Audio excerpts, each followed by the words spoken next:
ส้นนี้เนาะกำลังจะไปล่วงพระบางเนาะอะไรรถที่ส้มมีมานี่เขาเจ้าก็จะมาทางเวียงจันทน์เนาะเขาเจ้าอาจจะไปทางเก่าเนาะมันจะเป็นทางลูกหลังเนาะทางจะคาดนะก็สะดวกอันนี้มันจะว่าที่ไปตลาดแบบนั้น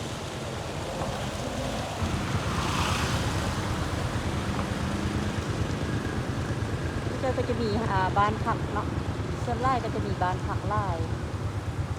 คันสิบอกมันแหล่งธุรกิจอันน่ะท่องเที่ยวเนาะ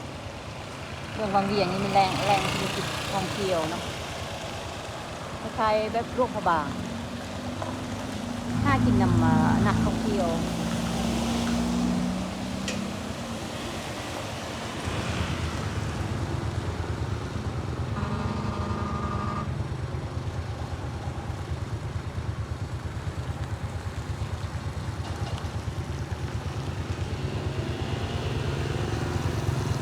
เข้าไปในตัวเมืองก็หนทางก็ซ่องเส้นเนาะสะอาดงาม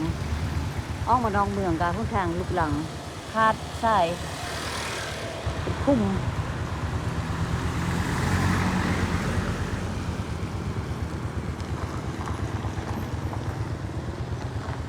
รถบรรทุกเที่ยวบกคาดถนนนี้เนาะเปเพกะยอนรถบรรทุกหนักแดเนาะมันเสื่อมไปนะหนทางแล้วก็ฝนตกบวกเข้ารถบรรทุกหนักๆ